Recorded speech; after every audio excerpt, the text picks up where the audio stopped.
Well, hello there, friends Hiya. and lovers, and thank you for joining us. This is 5 Minutes with Robert and Amy Nasir on this fine Sunday, August 17th. We are glad you are here. Looks like everybody is coming up in the chat. We're looking good there. We are glad you are here because it's 1 week before our next interview. That's right, we have another interview episode coming. We're going to be promoting that, so I'm talking about it right now. Augusta Vergara Cid is coming from the Ayn Rand Institute. Agustina. And why do I keep saying the name wrong? Thank you for that. And Agustina will be joining us next Sunday. Do not miss that episode. It's going to be very good. But today, Sunday the 17th, it's an Ask Me Anything episode. We've got some content. We've got some information. We have some things we want to say, but I want to hear your questions. Some of them were asked on the internet already this week, and we'll cover those. But yeah, I'm really curious to know, what are you curious about? Today is Sunday, August 17th, 2025, the 229th day of this, your best year yet. If it's not your best year yet, you have got 136 days, and that's a lot of days left to make it so. We've got 75 days until Halloween. You always jump right to Halloween. You love Halloween, don't you? No. Just kidding. Well, what the dickens? Yeah, speaking of Dickens, see, I brought it up and then, wasn't that clever? Christmas is in 130 days. Yes, Halloween is in 75, but 36 days left of, well, summer in the Northern Hemisphere. If your summer's not already in high gear, if you're not already planning, for example, a beach day with good friends Yes. tomorrow, if you haven't already been making the best you can out of summer, well, jump on that horse and get to trotting, because 36 days left. And on this date, I got two things that happened on this date that I want to talk about. First of all, August 17th, 1962, East Germans kill man trying to cross Berlin Wall. Okay, this is 1 year after the Berlin Wall went up, and yeah, the East Germans kill a guy trying to cross the border. Not like nowadays where somebody tries to cross a border and no, you send him back because it's illegal. No, you weren't allowed not to go in, but to leave East Germany. Well, anybody who's a few years older knows this already. You know your world history. You know World War II and what came after. Question for you. Feel free to answer it in the chat. The chat's looking active. That's good. Jennifer's posting pumpkins in that Halloween mood. Question for y'all. Do we still have countries like East Germany or the Union of Soviet Socialist Republics, the USSR? Countries that don't allow you not to immigrate, but to emigrate, not to come in, but to leave. I only know of North Korea and a couple of African nations where that is still the case. Yeah, it was on this day, East German guards gunned down a young man trying to escape across the Berlin Wall into West Berlin and leave him to bleed to death. It was one of the ugliest incidents to take place at one of the ugliest symbols of the Cold War.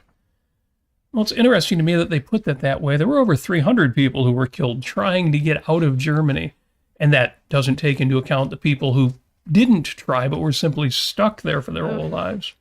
Horrible. Occurred almost a year to the day that construction began on the Berlin Wall, 1962. Yeah. We don't have that anymore. It's I bring it up I'm because crossing my fingers if you can't see me. we have a dictatorship in Russia. Yeah. And a war-mongering, conquering nation that also has nuclear weapons may serve to be a threat to more than just the Ukrainians. But we don't have the Soviet Russia. We don't have the Berlin Wall. We don't have those kinds of nations other than, again, North Korea and arguably a few other small countries. And that to me is kind of fascinating. Yeah, we have our immigration wall down south, and I don't know if there was any construction on the Canadian side or not yet, but I'm not entirely sure. We do have. But does anybody get shot at for trying not to come in, but to leave? Yeah, I mean, but that's the problem when you have a wall, and if you have a wall that you're saying, well, we don't want people to come in, it also keeps you from leaving if the politics change. Yeah. So yeah, Although, I'm anti-wall. if you can't leave Mexico, if you can't come into the States, I guess you're kind of stuck. But whose fault is that? It's not Mexico's fault. Yeah. So there are a couple of points I'll make in regard to that, but for now, just stick a pin in it and consider it one way in which, if you think the world is worse now than it's ever been, think twice. Okay, the other thing that happened on this date, for a final night of Woodstock. Oh, Woodstock. For us rock and rollers,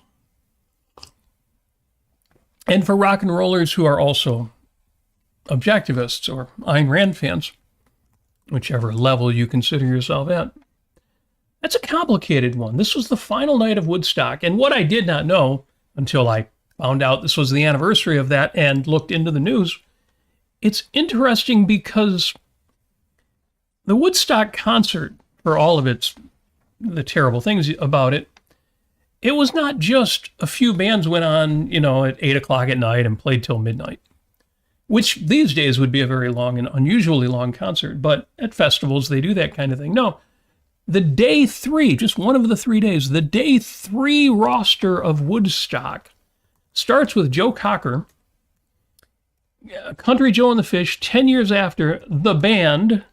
Some of you who don't know what the band is will say, what do you mean the band? A band called the band. Robbie Robertson's band. Take a load off Annie. Johnny Winter. Blood, Sweat, and Tears. You're 7 bands in so far. Blood, Sweat, and Tears goes on at 1:30 in the morning. Plays for an hour. Crosby, Stills, Nash & Young start at 3 a.m. The Paul Butterfield Blues Band, Sha-Na-Na. That must have been fun. Remember Bowser? That was a cool band. And they wrap up. The last show starts at 9 in the morning, the Monday morning, which is Jimi Hendrix, who plays for 2 hours and 10 minutes. Huh. I didn't realize they actually went into the next morning. Yes. And not just on that one night. I don't have the roster in front of me, but Saturday night was similar. And I think Jefferson Airplane wrapped up at like 9 or 10 o'clock the following morning. So all of these amazing bands, more than you can imagine at one, and all night. And yet at the same time, if you have studied Woodstock, or if you've listened to Ayn Rand's talk about Apollo and Dionysus, comparing the Apollo mission to the Woodstock Festival, you know that there were many things wrong about Woodstock. And Greg Lewis says, Excuse no me. Pink Floyd. I don't know. I don't think Pink Floyd was part of that, no. Mostly American bands, which makes sense, although Joe Cocker was there. And, not Crosby, Stills, Nash & Young, but Graham Nash, at least, was British, which is really strange. Crosby, Stills, Nash & Young feels like Americana, and yet somehow Graham Nash got recruited to be in the band. And Well, Fleetwood Mac was half British. Good point. Yeah. Good point.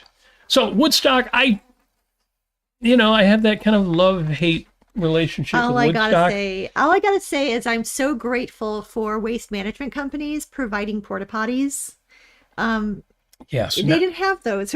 Nowadays, when they do, the Burning Man Festival or any of these other big hippie festivals, They have civilization. They bring civilization with them. That's so good. it is better, so much better. Jennifer sums it up. Great music, but many badly behaving people there. Yes, absolutely. And Ian, Janis Joplin at Woodstock. Oh my God. So many that we lost at 27, age of 27, that is. So we have the East Germans are killing people for trying to leave the country. Meanwhile, what was it? Just 7 years later, you have the Woodstock Festival. That's a crazy juxtaposition. That's just amazing to me. It is, speaking of this date, happy holidays to all the black cat owners. It is Black Cat Appreciation Day. Nice. I have to point that out, A, because Halloween is just 75 days away. B, because my daughter has a black cat. And for reasons of fighting the black cat prejudice out there. And C, because there is a black cat prejudice out there, which I never knew. There's also a black bunny prejudice out there and a white bunny with red eye prejudice out there. That's true. The pink eyes of albino bunnies sometimes freak people out. I didn't know black bunnies were not favored. They are not. They are, I don't know why, but I gotta say that when I was a kid, I don't know, it must have been like 8 or so, there was a bunch of kittens. There's not a bunch, I'm sorry. There was one black kitten that followed me home from down the block.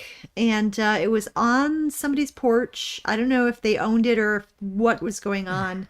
But it followed me to my home, and we kept it on our porch. We had an enclosed porch at the time, and we fed it and everything. And I really wanted to keep it, but my mom would not allow that. I've tried taking care of stray cats before, and it's always heartbreaking.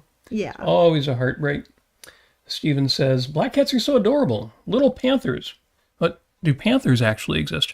Actually, they do. Take a look at the cover of the Yes album, Drama, which had an anniversary recently. I forget the details, but yes, obviously black panthers do exist. And John says, I have owned 3 black cats and no other cats. My daughter adopted a black cat precisely because there are people still like from old days, like from when they used to shoot people for trying to leave a country, from the old days when people believed in things like black cats bringing bad luck. Now, they do have a bit of bad luck, because if they get outside at night, it's hard for vehicles and other, people to see them. But other than that, I mean, this goes back to the days of, when people took Halloween more seriously than we would want them to.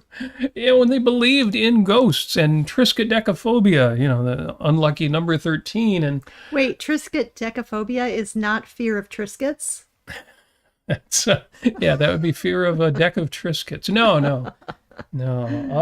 So yeah, it. Some of you kids out there, you don't know, but some of us remember when these were all things, and I know some of you will tell me, well, some people still believe that stuff.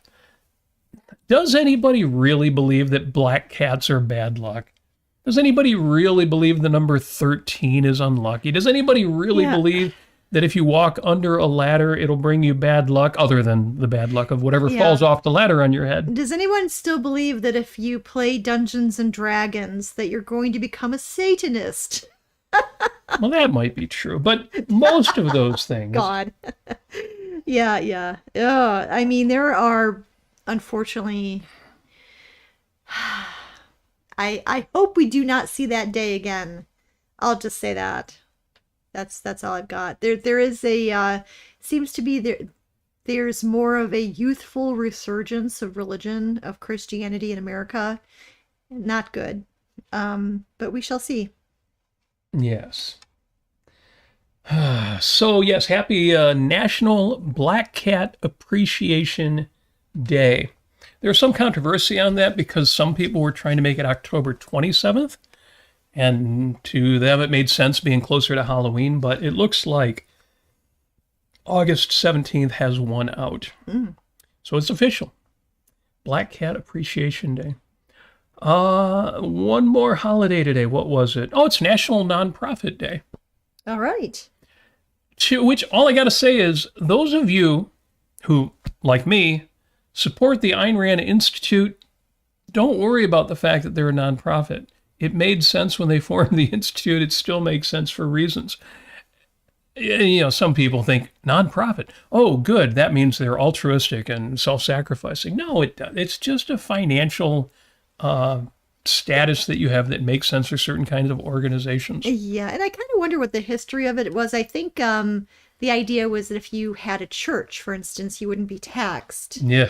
Yeah. Yes. I know. Yeah. The chat. Yeah. Well, you're right. That's and exactly what it is. Is the tax idea of laws are different if you are it's kind of an extension of freedom of religion or freedom of thought.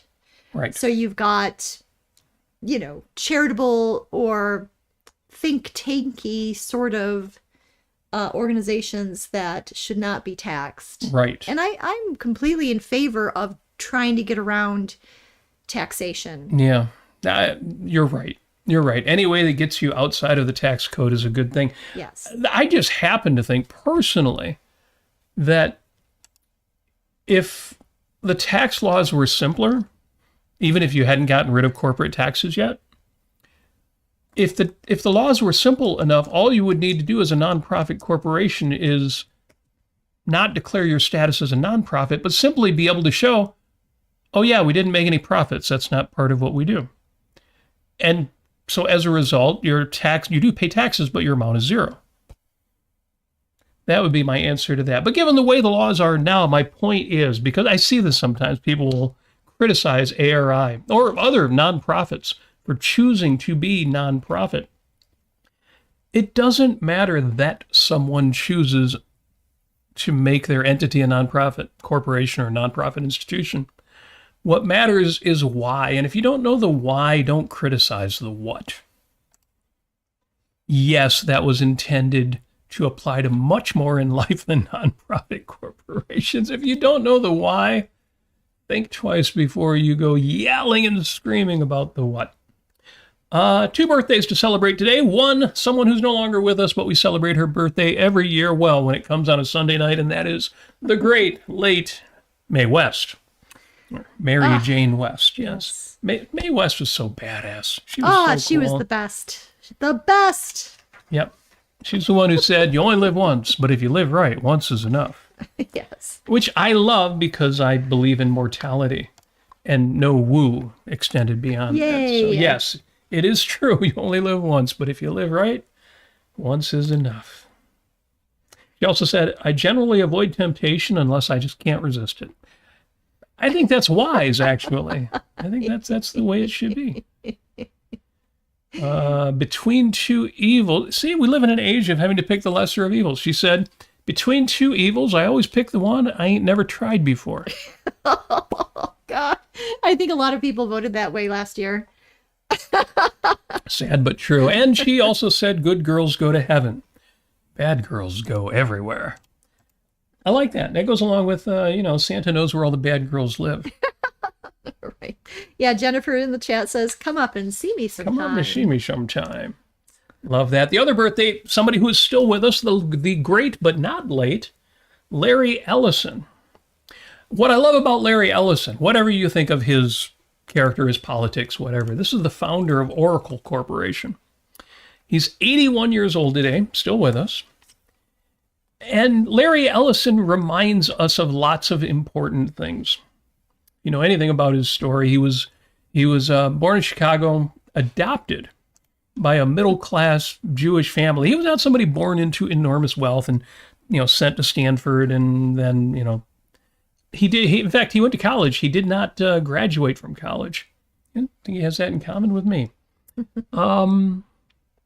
No, he was born into a Reformed Jewish home, adoptive parents, although he remained a religious skeptic himself. Incidentally, his name Ellison was a name his adopting father adopted in honor of his point of entry into the United States, Ellis Island. Oh, wow. He was an Ellis son. Oh, neat. Isn't that sweet? That is sweet. I like that. I like that a lot. Yes.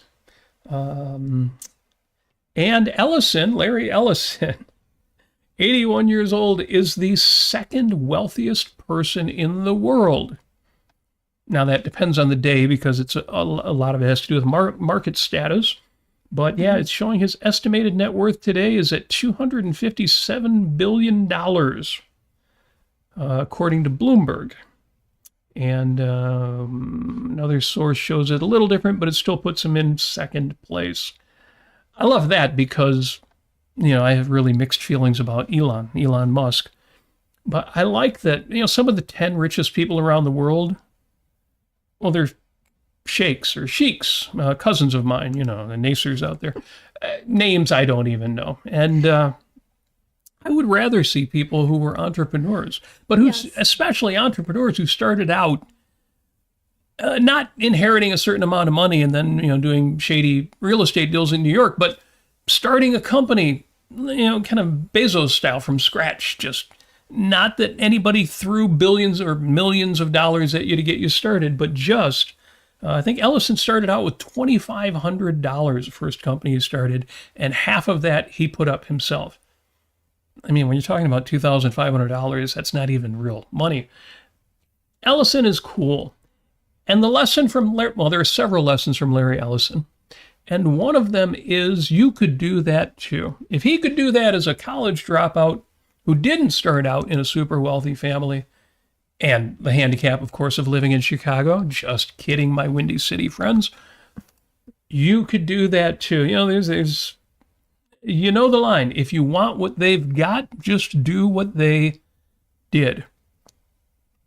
Anytime you feel jealous of somebody, well, if you want what they've got, just do what they did, or, do your version of what they did. We learned one of the great virtues of Donald Trump is he taught us anybody, literally anybody at all can be president of the United States someday. And Larry Ellison gives us a much more wholesome lesson that anybody can start a business, achieve massive success, if you want it, if you want to do what they did. Most of us don't want to. I don't want to work, certainly not at my age. I don't want to work 80 hours a week. I don't want to cut everything else out of my life and just do that. And that's okay too. People will ask, well, if you're so smart, why aren't you rich?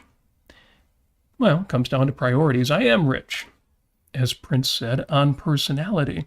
So there's that. Happy birthday, Larry Ellison, 81 years old. Oh, very good. So that leads us to... Well, Steve Martin actually turned 80 just this past week. I think it might have been Wednesday or something like that. Yeah. So anyway, happy birthday, Steve Martin. Yeah. 80 years old. Equal to Reality says Terrence Stamp died today. I don't know much about the actor. I know he played General Zod in the original Superman films. Yeah. So very sad to lose a actor that many of us enjoyed. Mm-hmm. And so rest in peace, Terrence, rather than being, stuck on a 4D cube floating through space prison, which didn't really happen, friends. That was just a movie. That was just special effects. I know it looked real, yes. But yes. Before I get to the news of the day, do we have any questions in the chat that I've missed so far? We do. I mean, we have people in the chat who are kind of making the case for some island nations like Cuba, who would persecute people who left the island, for instance. So there are other examples. Yeah, I found a couple of, as I say, I found a couple of African nations like that too. It just amazes me that it was once a thing for hundreds of millions of people. Mm-hmm. And now it's just not a thing, if you can ignore, North Korea and a few exceptions. Yes. As bad as Russia is, and it could well mean, end of the world with nuclear weapons and all of that, I am still grateful that the Soviet Union no longer exists. Well, Putin was KGB. I get it. I'm not saying Russia's great. But if you can compare Russia today to what Russia was pre-1989, you don't know history. We're living in a different world. We're living in a better world. The authoritarians in Russia are probably thinking to themselves, yeah, we're libertine over here comparatively. They kind of are. Well, that's in a way, that's part of what makes it bad is the comparison there. The people who lived in the bad old days and think, oh, well, this is better. And yet we're still keeping the prestige of Soviet Russia, and we're not going to be, one of these capitalist countries like America, et cetera, et cetera. Yeah. And also in the chat. Go ahead. No, I'm just going to say Tom Harris. I mentioned, the old line that if you want what they've got, do what they did. And Tom reminds us in the film The Edge, Anthony Hopkins gives that great line, what one man can do, another man can do. Yeah, love that. Yes. Yes. Oh, and a lot of people are in praise of black cats Good. and cats in general, and See, we have a cats with white paws and cats with bow ties, we have a cats with more, baskets. the listeners, and especially the people who participate in this show, I mean, they're just, I mean, it's rude to say, but they're just smarter than everybody else out there. So, That's true. and substantially more handsome or beautiful or both. No, y'all are the best. What else we got going on? Yeah, yeah. I mean, orange cats and gray cats and Halloweenish cats and such. Now, Stephen Katz has an interesting one here. I never watched The Practice. I was more an Ally McBeal fan, but I think those were both written by David Kelly. No, not that David Kelly. David Kelly, the Hollywood writer. Jimmy Berluti from The Practice says, if you want to see whether someone is rich, you have to look at his friends. Now, I don't know the show, I don't know the characters, so I don't know the context for that.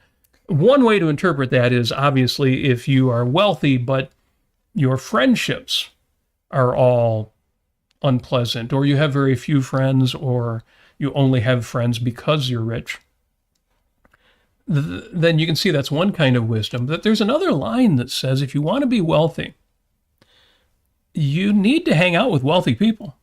If you want to be successful, but you hang out with losers, it ain't going to work. You got to hang out with better people.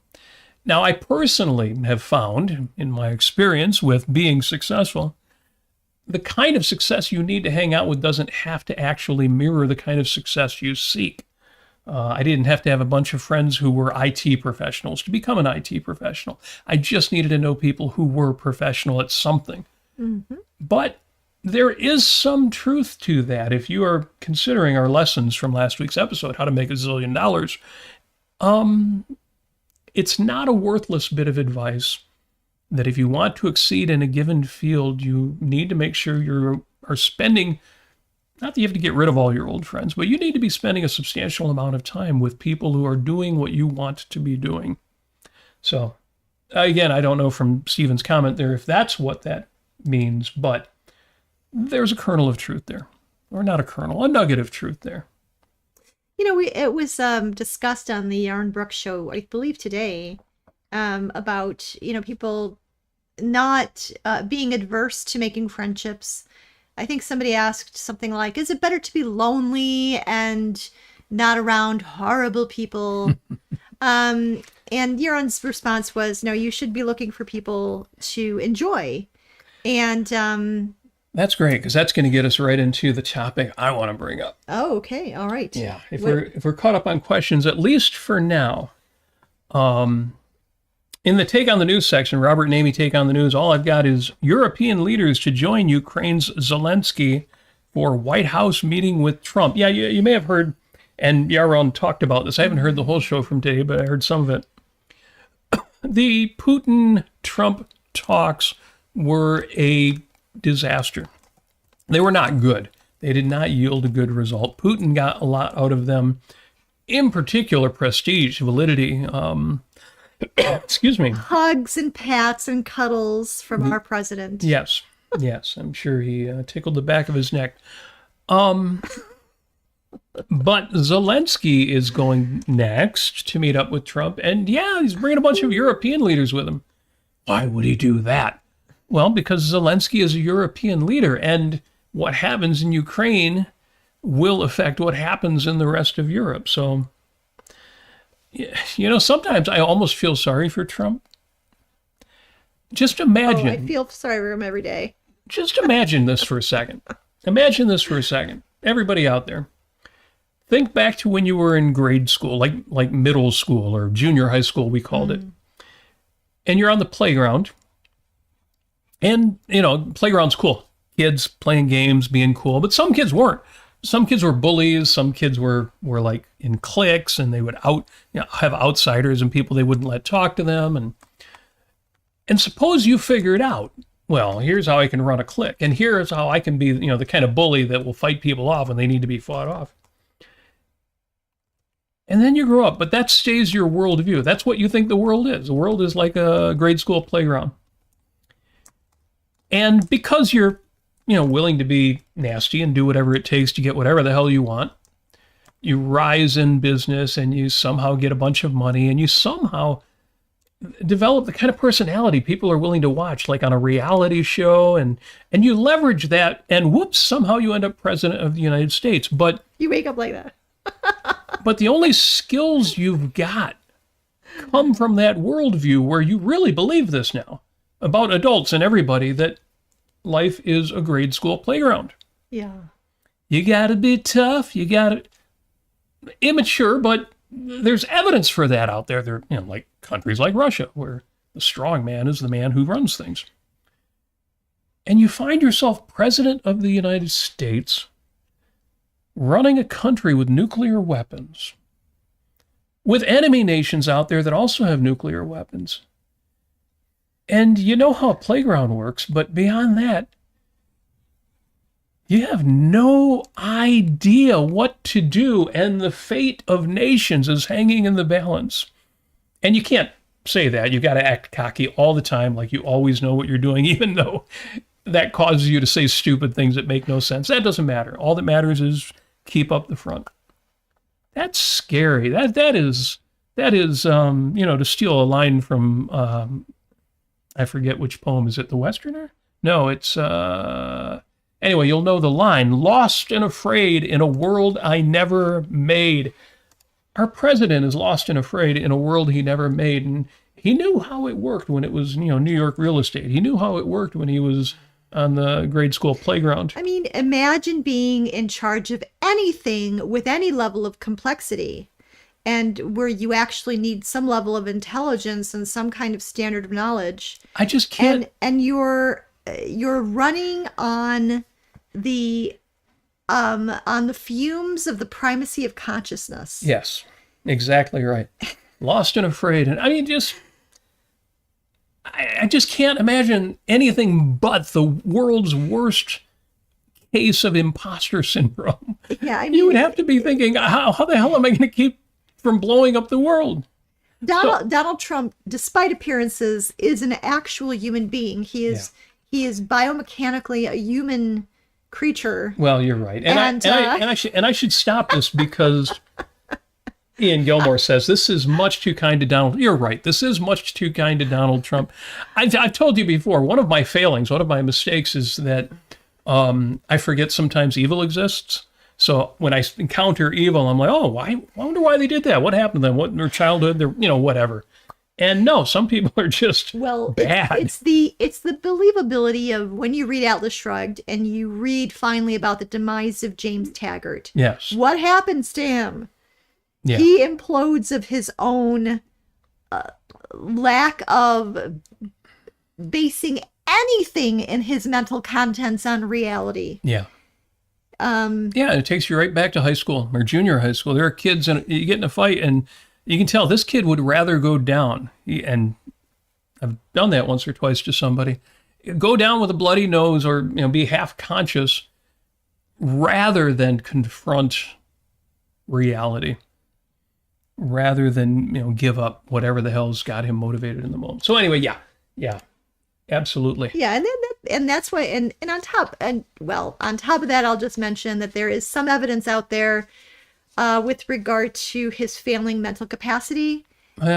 He is 79 years old, and we're gonna be seeing more of this, and we're gonna be seeing him try, basically his actions are going to be based on whoever he just spoke with, just talked to. And it's not going to be a happy situation, like right now isn't, but I haven't seen enough evidence for that, even though I've heard a lot of people, like in interviews and podcasts, give that evidence to say anything more than you're probably right. Probably. Man is an integration of mind and body. Yeah, but and that what we're seeing here is not viable. Yeah, okay. So I'll just you may be right. You probably have more information on that than I do. Anyway, Putin. And Zelensky. Around. So yeah, Zelensky is going to come talk to Trump and show him what for, and he's bringing the cards. Remember Trump saying, "Oh, you don't have the cards to be, coming into the White House without a suit and tie on and talking to me like this." Well, Zelensky's got the cards, and he's bringing all of them, in other words, the other world leaders with him. Yeah. Being here just outside of Motown, being in the United States, it's very easy for us to be contemptuous of European leaders. But I'm telling you, this is going to be, well, I think it's going to be great. And hopefully good things will come of it, and the United States will support President Zelensky in ways that are beneficial to all of us. Yeah. I think that's a definite possibility. Yeah. Gary is in the chat. Hey, Gary. Can anyone imagine the Keating-esque terror? The Peter Keating is he's a character in the Fountainhead. Keating-esque terror of hiding his lack of knowledge and strategy from his massive fan base who believe he's a genius. It's good comparison to make. And yeah. Yes. Yeah, and it's described in the Fountainhead that after a while, Keating got comfortable because he realized that nobody cares. As long as you give them an impressive facade, something that will impress the neighbors, then people are going to be happy with whatever you give them. But yes, knowing underneath it all that you have no substance, you're worthless. I mean, he even overtook, what was his name, Schlinger, or what was his name again? Yeah. Schlinker in the Fountainhead, who was competent. He was a competent hack in that kind of world of architecture, and he actually took that over and found the formula to use, and created buildings that looked like toothpaste coming out of the tube. That's how Ayn Rand put it. Yes. Yeah. Okay, real quick, under shameless self-promotion. First of all, and what are we listening to this week? Well, I didn't have flamenco practice this morning. Day off. Yeah. All right. So I ended up listening to the Harry Binswanger list. Oh, the Meeting of the Minds. Meeting of the Minds. I missed that, actually. Yeah, How was it? I listened to it. It was good. Well, Amish Adalja was on it. Amish, the champion of the scientific method and the germ theory and all the wonderful things that have happened in the medical field in the last 200 years. Yeah, he was giving us the state of what's going on how medicine is now very, very politicized, and just talking about RFK Jr. and the nasty plans he has in store and the nasty things he's already implemented in trying to destroy all of the research that's been done in the area of vaccines with regard to viral pandemics or in terms of viruses, and how that's going to affect cancer research and how that's going to lead to a lot more deaths. Thanks, RFK Jr., for letting people die. It's wonderful. But anyway, they weren't talking about it like that. But it was a sad state of affairs. And Amish Adalja is on the news media all the time. He is giving lectures. He is giving talks. He is kicking butt and taking names. And he's really good. So I highly recommend looking up his work and just look him up on YouTube and support him any way you can. So that was the meeting. So I got distracted for a second there on the Facebook chat. Sorry about that, because Jim gives us a list of some of the performers and bands who were not shown in the 4-hour documentary of Woodstock in 1970. Were not on the first soundtrack album, which was a triple album. Yeah, there's just no way you could do well, nowadays you could. But you would end up with a box set. It would be enormous. But yeah, among them were the band, which I mentioned, Mountain Ravi Shankar. Mm-hmm. Melanie. As soon as I hear Melody, all I can think is, I got a brand new pair of roller skates. You got a brand new key. You remember that? Yeah, I do remember. Is that who sang that? Oh, yeah, that was Melanie. Yeah. Oh, okay. I didn't know that. Grateful Dead, Creedence Clearwater Revival, Johnny Winter, which I did mention, Blood, Sweat, and Tears. Just the world's greatest, if you like 60s and 70s rock and roll. Yeah, some of those were on the second soundtrack album, which was also a triple album. Wow. And yes, thank you for that. Does Wesley Mouch make any kind of justification for forsaking Reardon?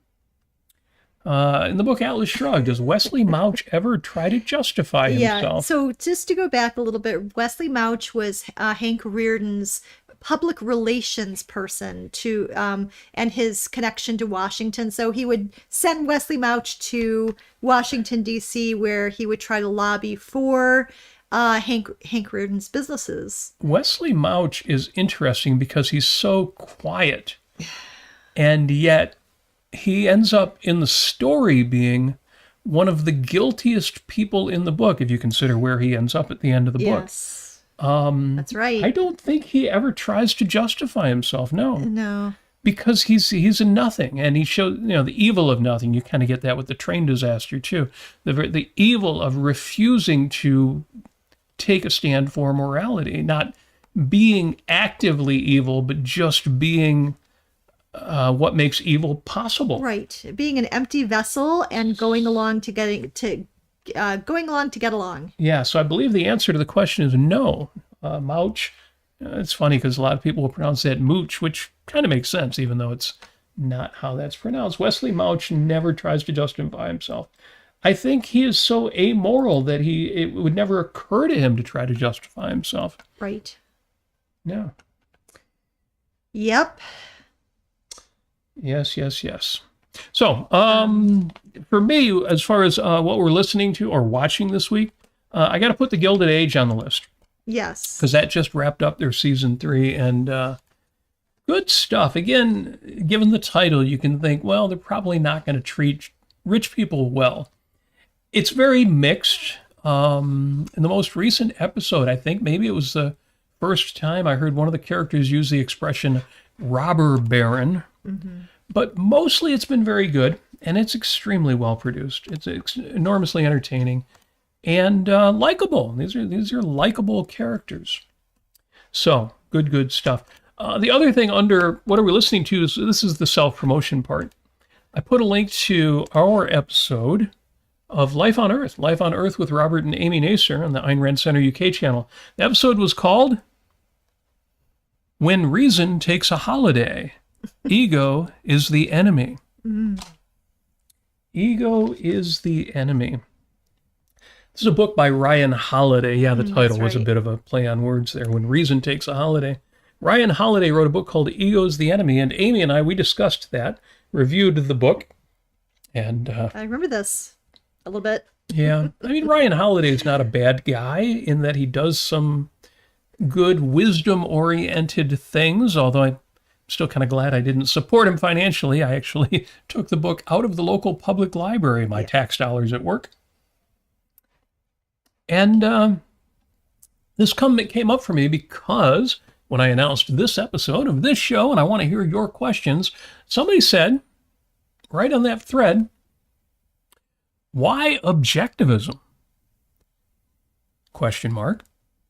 Why ego? Question mark. So why objectivism is because I think it's really convenient to have an owner's manual for life.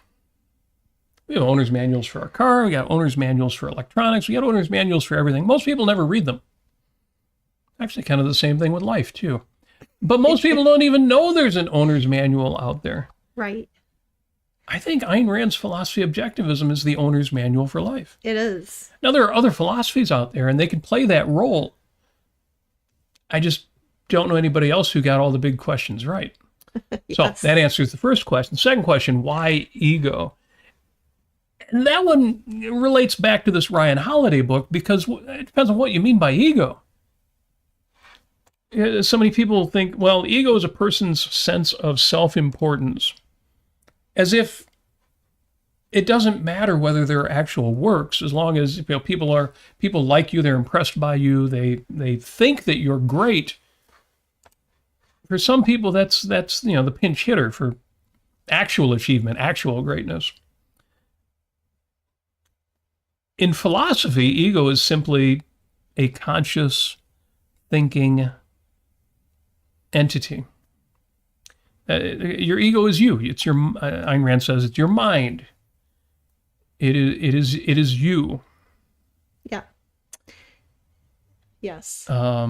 She pointed out in her introduction to the Fountainhead, 25th anniversary edition, the difference between egoism and egotism, because she used egotism in a line in the book and later realized that that wouldn't be read the right way. I looked it up on Wikipedia. Of course, there's a whole page on it. Egoism is an ethical theory that treats self-interest as the foundation of morality. I like that because it doesn't say whether it's good or bad, and to some of us, it's obviously a good thing. Egotism, the drive to maintain and enhance favorable views of oneself. Well, that's what most people think ego is. Right. But or narcissism. But nobody here would make that mistake, of course. Yeah, I gotta say, there's one formulation that Ayn Rand made, which was, it just rings in my ear like a wonderful bell, is existence is identity, and consciousness, who we are, our awareness, our thinking, our reasoning, consciousness is identification. The idea that you should obey or follow a morality that is not based in you being the person who must make those identifications.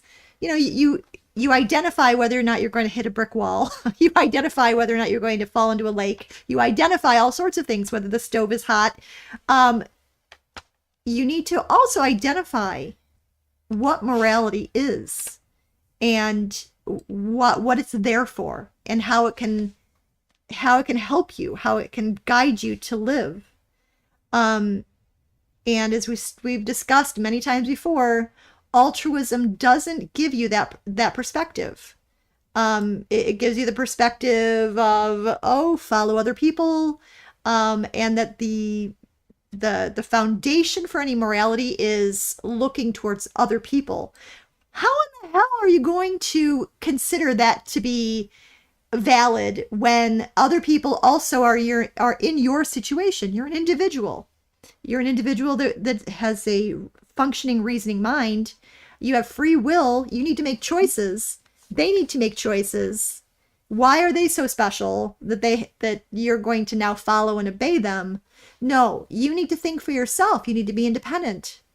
Of course, you need to derive morality through your own thinking mind, through your own honesty and your own best judgment. I mean, what the hell would the alternative be? Yeah, exactly yes. Right. I love that Ian in the chat says, I love The Gilded Age, but I've only seen the first 2 seasons. The fact that the quote-unquote robber baron made it through the first season without being shown as a villain was amazing. Yeah, absolutely. Absolutely. And thank you for that. Oh, if you heard a bit of an echo earlier, I forgot. If we ran out of time, I was going to recommend this. You gifted me this. If you don't have a PA system, you should still be singing karaoke. You can get these things for $20 now on Amazon, and you should. Absolutely get yourself a karaoke mic with a built-in speaker.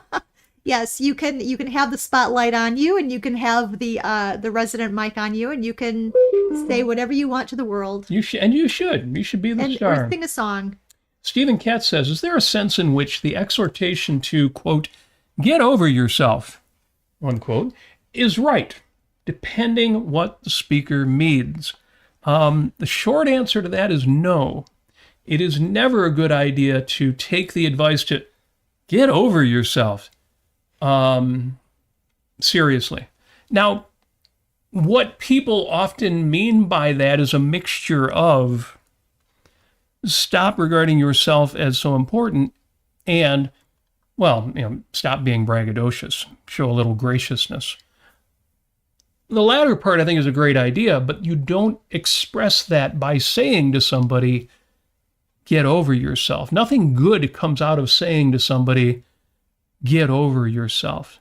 You're going to have much more success if you are dealing with a braggart or just somebody who's kind of caught up in their own self-congratulation by saying, look, it's great that you have self-esteem and I'm glad you succeeded at whatever it is you're talking about. but nobody's going to respect you talking about it if you can't also show a little grace, a little context keeping, a little respect for the people you're talking to.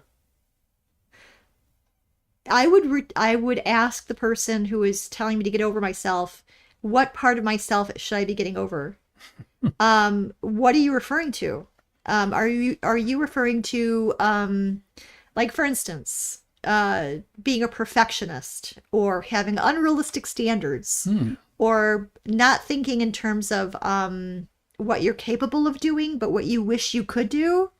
In other words, a fantasy of like, in other words, not being in touch with reality. That's something to get over, sure. That's if you are not acting rationally, if you are acting irrationally, and that is what they mean by getting over that irrational part of yourself. Okay, well, but most of the time, people do not talk in those with that level of detail and definition. Okay.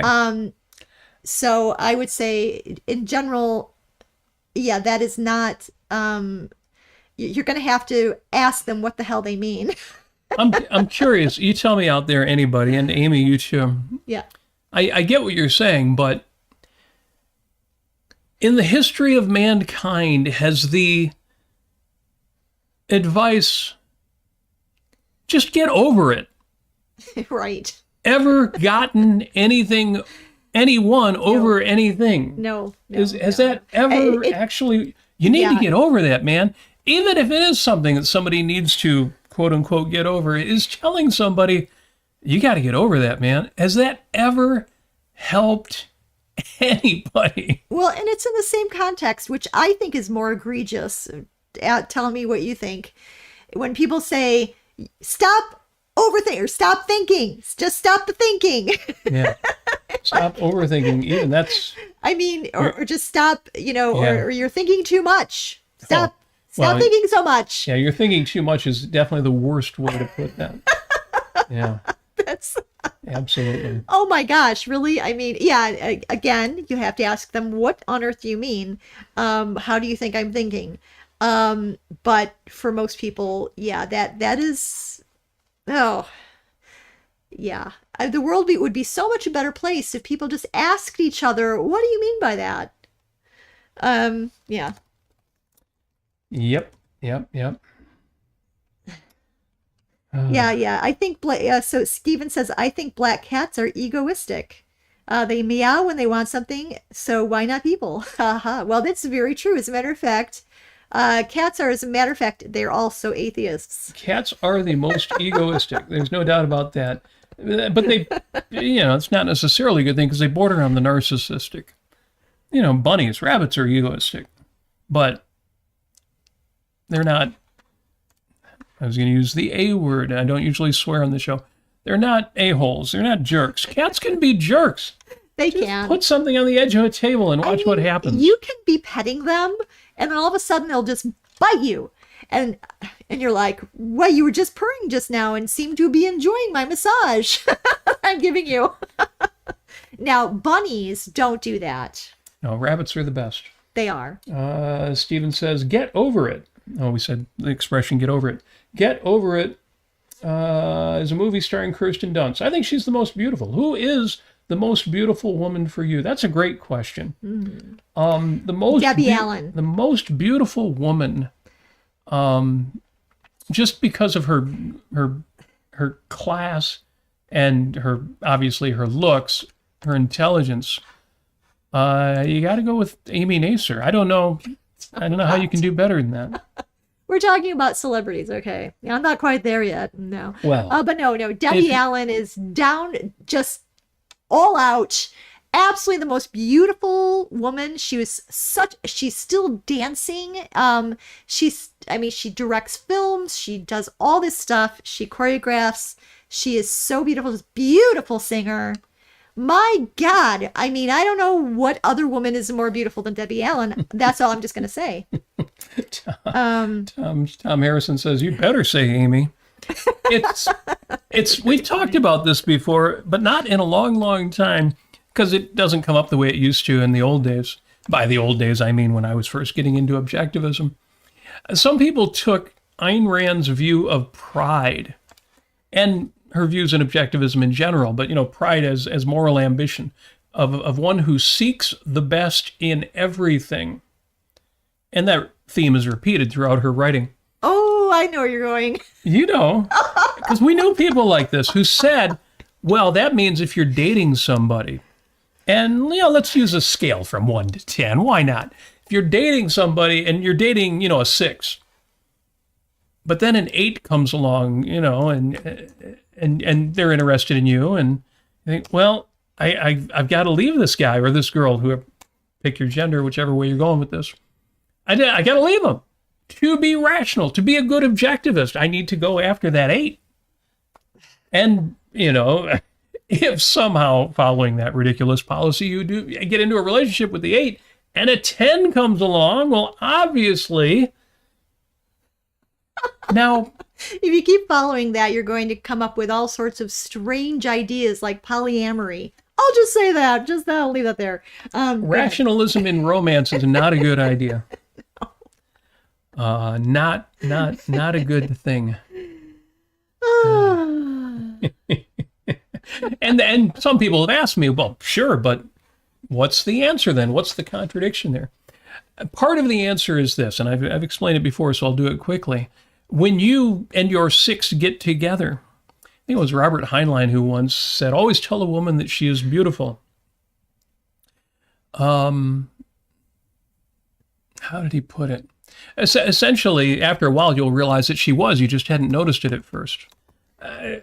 Your ideals of physical attraction change, especially once you start a relationship with somebody and you find out that somebody is actually the most beautiful person you've ever met. But there's even more to that. Once you get together with somebody, the kind of values, not just that you exchange, things you've already got in your character or in the world, but the values you build together. Yes. Take that relationship that was a 6, which incidentally in the first days always feels like a 10 anyway, and should, and builds it to something even more than that. That's why I always say, if somebody came along who tried to steal me away from Amy, she couldn't do it. Even if she was somehow a better person, a more moral person, or somehow more attractive, whatever you want to measure it. It wouldn't matter, because if somebody new, somebody fresh came along, aside from that new, fresh feeling that, gives you little crushes on people, she couldn't catch up. Yeah. She could not catch up. She's coming into this with nothing. Whereas, what Amy and I have built, how are you going to compare to that? Somebody who has nothing to offer but a fresh face. Good luck. Yeah. Now, this requires that you're the kind of person who takes romance seriously, who takes values seriously, who takes your own values seriously. But if you do, good luck on any, Mae West character coming along and tempting somebody like me. I got to say, though, that Kirsten Dunst is a beautiful woman. She is beautiful. She is very nice looking, I think, especially with her red hair. Which is, I don't know, I think that she's nice looking. She manages to pull off attractiveness with a slightly nerdy quality. Yeah. Which all of the slightly nerdy guys just boom fall for. Or the slightly nerdy girls want to be friends with. Yes. Absolutely. Yep. Yeah, Greg says, you two have the scaffolding built solid. All right. Oh. Scaffolding.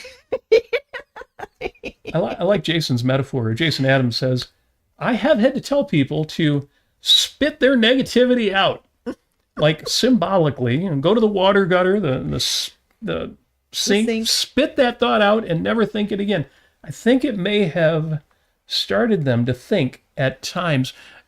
Exactly. What you're literally telling them to do is impossible. It can't be done. But the reason it works is it's got a bit of shock value. Yeah. You're making them think twice, or in some cases think once. And so, I can absolutely see why that would work. Yeah. Cool. Or you can say, you should wash your mouth out with soap. But that's a little bit of a different context. Yes. Yes, absolutely. All right. No, I wouldn't start nitpicking about people's teeth, Stephen. Oh, yes. Don't look a gift horse in the mouth. Yeah, check the teeth on that horse. Enjoy people as they are. Be like Fred Rogers, who says, I like you just the way you are. And if you don't like something about them, say if you see a flaw or whatever, as an actual person, well, then that association can grow into something even positive, something valuable. And you might find other people who have the same kind of teeth attractive because you find that person is attractive. But anyway, I digress. Jim says Edwin Locke once said, yes, in regard to seeking a romantic relationship, quote, avoid objectivist checklistism. I haven't heard that word in a while, but I love that. Checklistism. Yes. Yes. You've got your 3 values and your 7 virtues and all of the things that, avoid checklistism. Well, speaking of 7 virtues, we're actually going to be, in our September Great Lakes Objectivist meeting, we're going to be going over Objectivism, the Philosophy of Ayn Rand, Chapter 8, which covers all of the virtues. And that's exciting. If you're going to be in Southeast Michigan, get in touch with us. You should be there. I love the virtues so very much. Thank you, Ayn Rand, for writing about those 7 virtues. So between where we started and where we're at, the one thing I wanted to talk about before we wrap, which we should do soon. One question that came up, not in regard to this show, but Stephen, who's in the chat, asked, do you think almost everyone has good character? I think maybe so. It's pretty great. And Stephen says, I think Robert Nasir says essentially the same thing. By good, I don't mean truly excellent, but they do their jobs somewhat competently, and they are mostly rational. And I've got to say, Stephen got a lot of negative responses to this. Oh. But he got some positive ones too, and I found that heartening. Narendra, for example, said, yes, in essence, I agree with Robert Nasir in a deep way. But he does not mean in a literal way. He means in the benevolent sense and powerful sense of I can. And Narendra's always got a good answer there. My answer to Stephen's question initially was, well, I think it runs the gamut from exemplary individuals to generally decent people, to some rotten people, to some deeply evil people, which makes it sound simple. There's a range of those 4 things. But in fact, it's far more mixed, messy, complex than that. That said, like values in general, good people matter. It's the good that matters. We never had to take evil seriously. It was interesting because Tom Lottie commented in a way that kind of surprised me, but in a very good way. He said, well, if it were not true, daily life would be very different. So think about this, folks. If it were not true that most people by and large are good, daily life would be very different. Imagine, Tom says, driving somewhere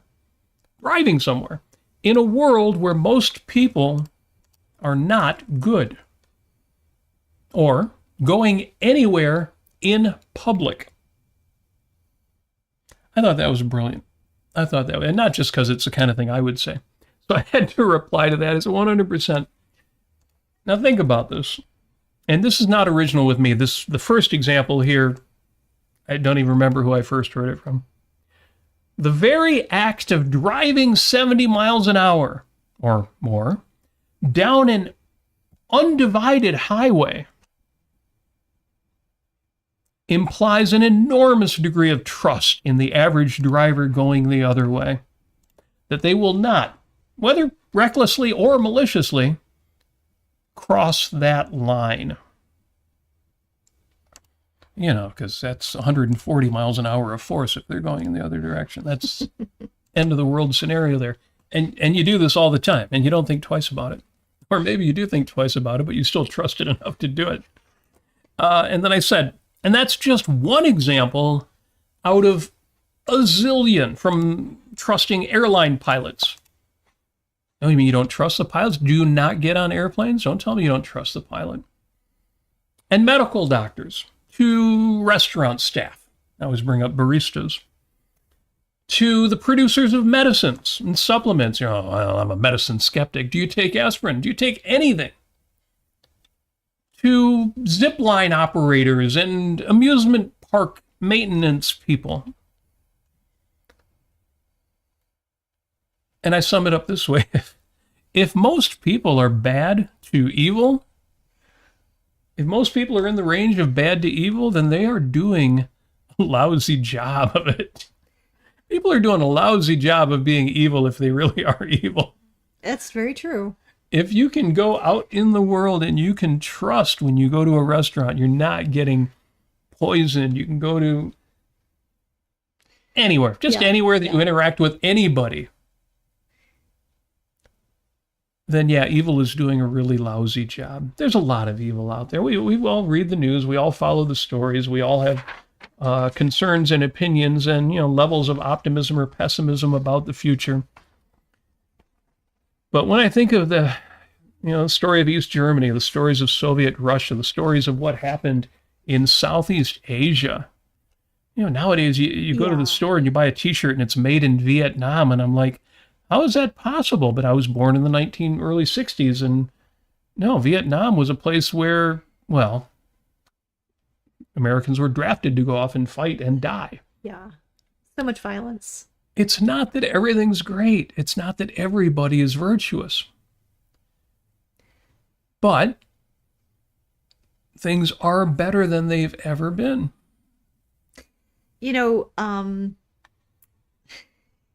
I've written some things on Facebook recently, and I'll just share a little bit. Something that Linda Cordair of Cordair.com, Quaint Cordair Fine Art.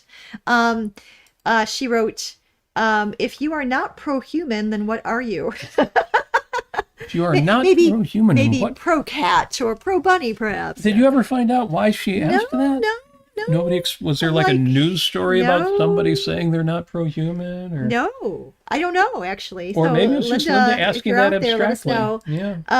But yeah, and then so I wrote, as we often say on the show, humans are my favorite species. And then one person responded, well, some humans. Well, of course, some humans. And then I'm like, you know what? I think I'm going to get on my soapbox. And I did. Good. And I said, you're right. We do have free will, but we are born without innate knowledge or bias. I choose to focus on the humans who are amazingly talented and live life to the fullest. I try not to look at the garbage on the street. I try to keep my eyes on the skyscrapers. And what's even more wonderful is that since moral goodness and knowledge is not innate, we're not just born with it, it's beautiful to see people embrace learning and reason and figuring out what they value and getting it. We don't have instincts or even automatic associations to guide us. Even if we come from dysfunctional backgrounds like I did, we can teach our way out of these situations and earn an honest living and thrive. Reason is definitely our tool of survival, and I'm always proud to be on the same team of other people who choose to make major efforts in their lives. And I thought about that recently because I was listening to the classical music station on Sirius XM or whatever it was. And all of a sudden, Tchaikovsky's Capriccio Italian came on, which is a beautiful piece of music. And it was halfway through, but I still enjoyed it. I'm like, this is the best thing ever. And then later, they played Rachmaninoff's, I think it was Symphony No. 3. And I hadn't heard that in such a long time, and I was so delighted to hear it again. And I thought, you know what am I doing? I've actually been avoiding the news a bit, and I haven't actually missed a lot. But I just love the fact that I can choose to look at the skyscrapers and not at the garbage. I can choose to look at all the people around me who are driving rationally if I'm on the road. Like Saturday night when there were, actually last night, I was on the road and there was at least one person who was intoxicated, and you can tell. But thankfully, they didn't crash and they didn't harm anybody else, at least from what I could see.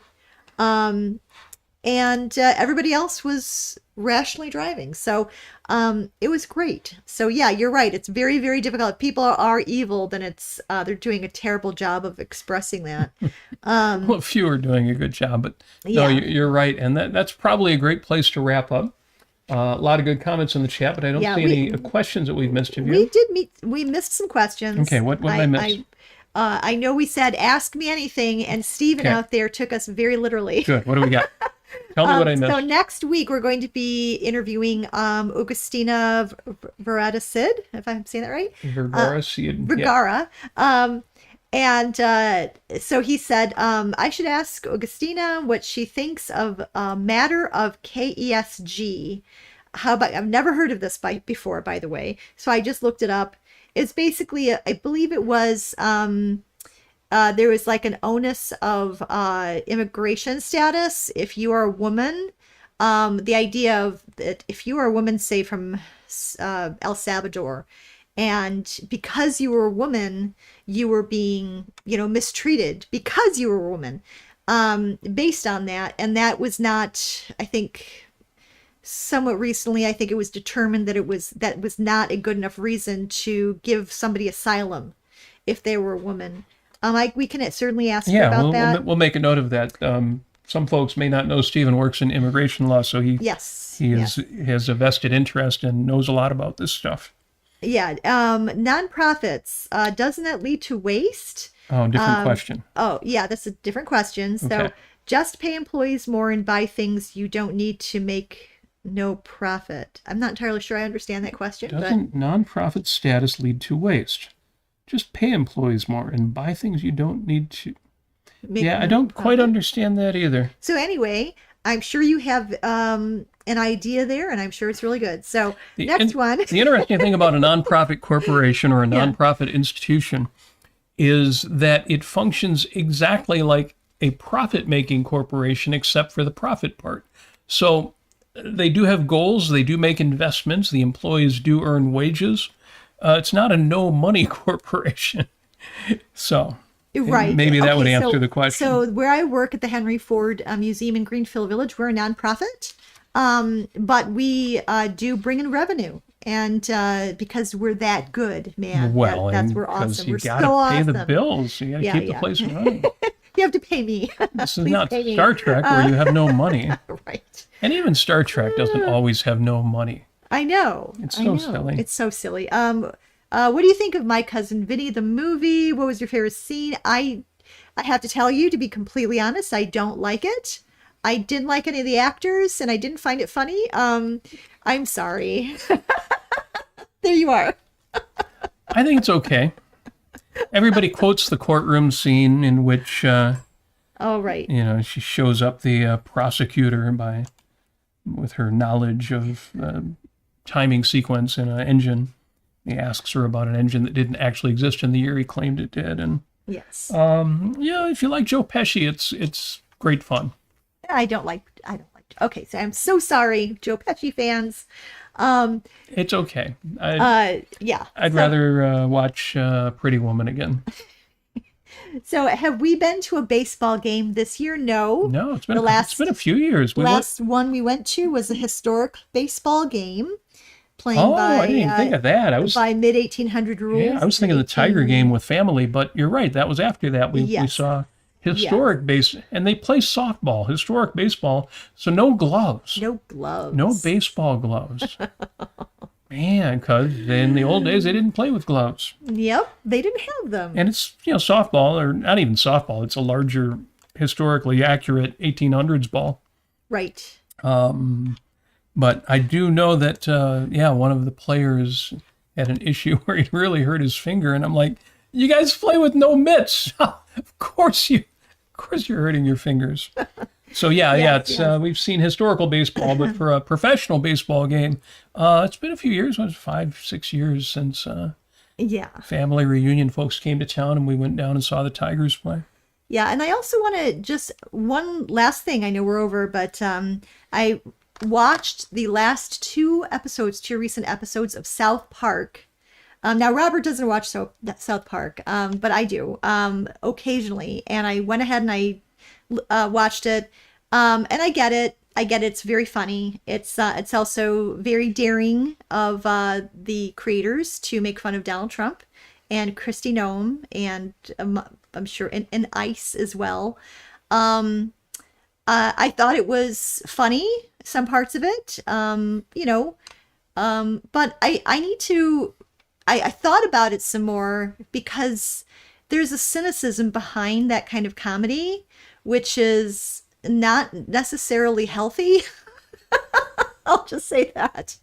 And I know you don't exactly know what I'm talking about here, but even if you're listening to a comedy routine of any kind and they're making fun of politicians or the political system, things like that, it usually falls on not an inspirational tone. It falls on a cynical or skeptic tone of like, oh my gosh, we're laughing out loud. Doesn't this catharsis feel so good? Haha.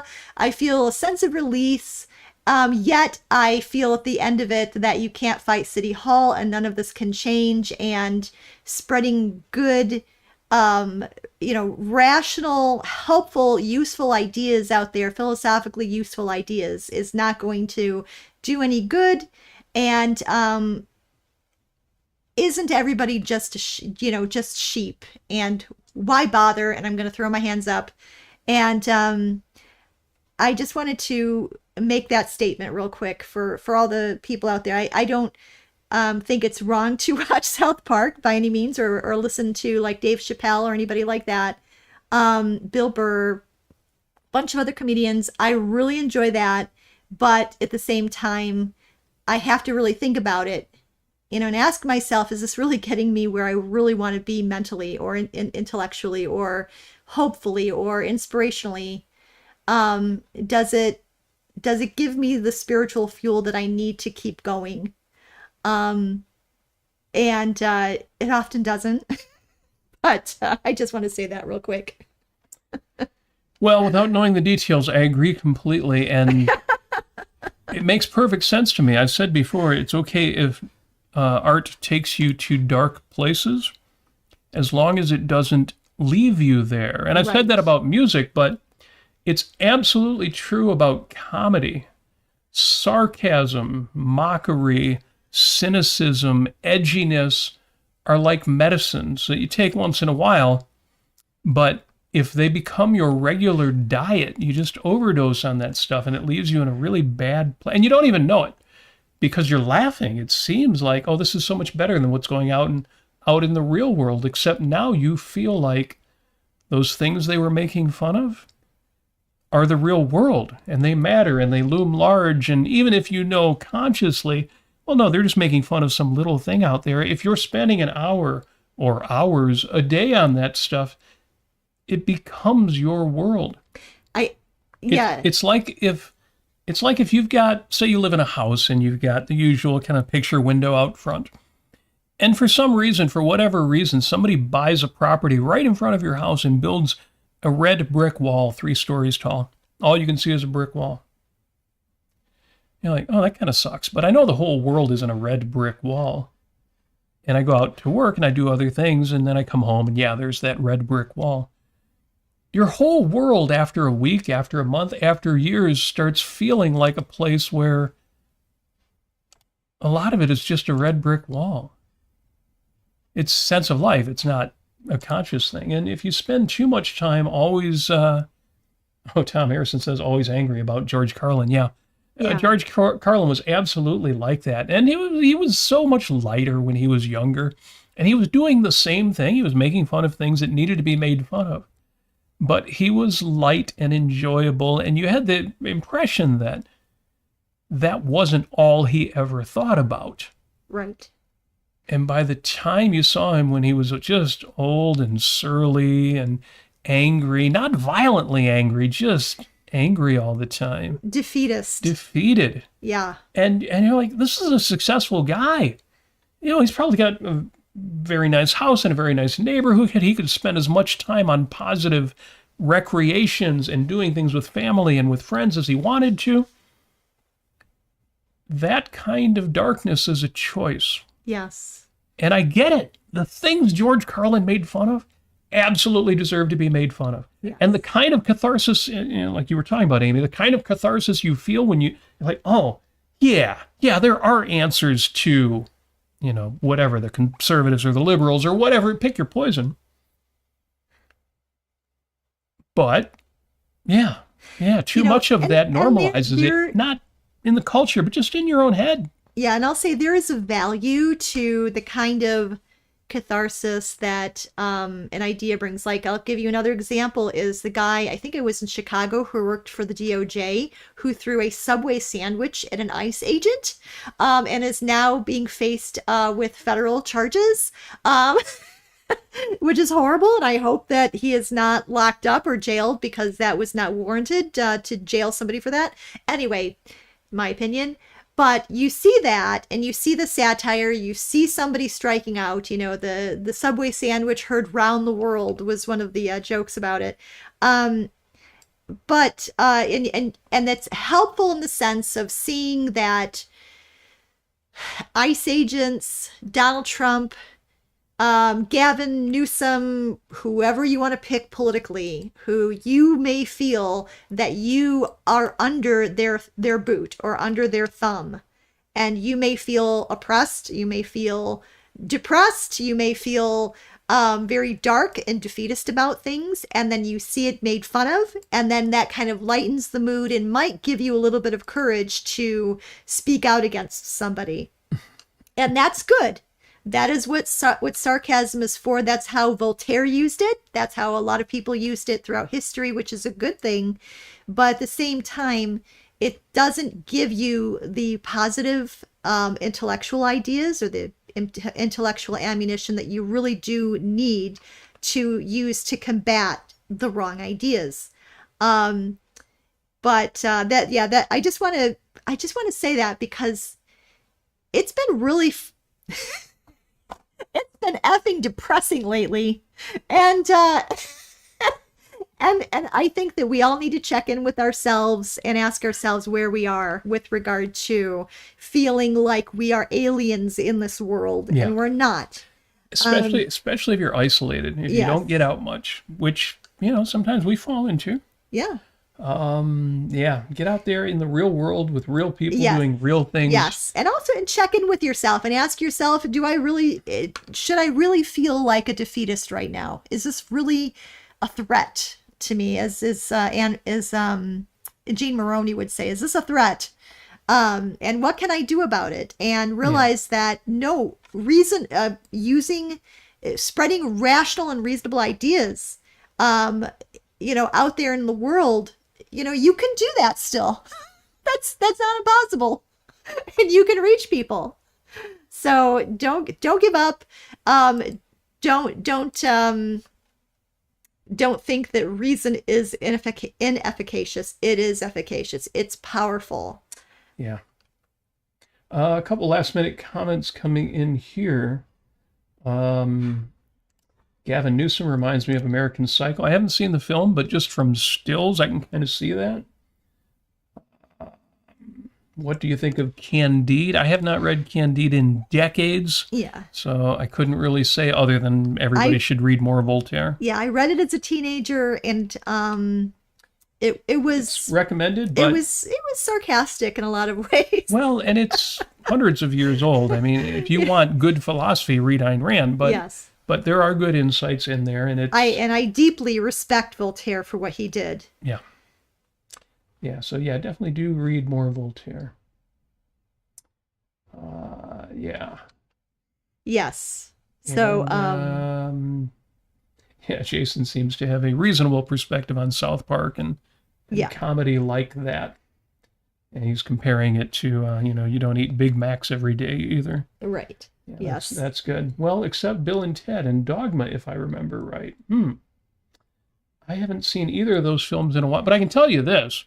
If you're talking movies, I think there's much less risk, unless it's a film you're watching over and over again. A TV series, you got to be a little more careful with if you're watching something every week or, God forbid, every day. So, don't watch Idiocracy over and over again. Yeah, Idiocracy is a great film to see once, maybe twice. But if you see it more than once or twice, you start believing it. You start believing that intro section, where the logic is. Successful people who are also kind of shown as neurotic and have issues also don't have as many children, whereas irresponsible people, especially living on the dole, do. So after a while, it ends up being the idiots, the ignorant people, the irresponsible people who are the only ones who've bred. Yeah. And you get to a society where nobody can keep anything working, running. The average IQ is 80 or something. There are some chuckles in Idiocracy, and if you want that, very funny, but you don't want to stay there. Don't take it to heart. No, because it isn't true. I'll say you've got to, you've got to be able to bring up the counter arguments for the sense of life in that film, and take it for what it's worth. Tom says, "I feel like a Big Mac now." What's he want? Yeah, let's go to McDonald's after the show. Yeah. Steven says, I like your ending credit. Well, thank you for that, Steven. I appreciate it because we just started doing the, and it's not, no credits, but no, I appreciate it that I just found a video clip that reminds people to like and share the show. And I'm like, oh, yeah, we throw that in there. The music there is just a scrap of a demo I recorded one time. Yeah. Like all of our music, I avoid the copyright issues by producing all of it myself. Yay. So yeah, thank you for that. And speaking of ending credits, I think we should roll them. But before we do that, thank you. Thank you for being here. Thank you for hanging out with us. Part of the solution to avoid letting the news of the day and some of the responses to the news of the day affect your sense of life is to hang out with people who have your sense of life, who have a better sense of life. And hopefully you get some of that here Sunday nights at 6 o'clock if you do. And even if you don't, thank you for checking in with us. Thank you for being here. Yes, Stephen's right. We will remind you at the end to like and share the show. But also, if you want to support the show, consider going to patreon.com/Robert Nasir or just robertnasir.com and go to the bottom of the page and find that link and support the show. Thank you. Thank you to those of you who already do. Every month I look and it gives me the motivation, gives us the motivation to keep doing what we're doing. Maybe we'd do it either way, but hard to say. Maybe not. But do like the show, share the show, subscribe to the channel. We need to get to that 1,000 subscriber mark. Somebody earlier mentioned, wish we had the super chat working. Well, that kicks in after 1,000 subscribers and a certain amount of view count. I think we've got the view hours covered, but the subscribers we got to get up. Mm-hmm. I got to steal some subscribers from Dan. I think Dan Norton is going live during the same time we are, so we'll see if he's still doing his thing. Y'all can go check that out if you wish. And in the meantime, all that's left is for us to wish you an outstanding Sunday night. I know, it's not even Sunday night for some of you. It's afternoon. It's other times of the day when you're worldwide.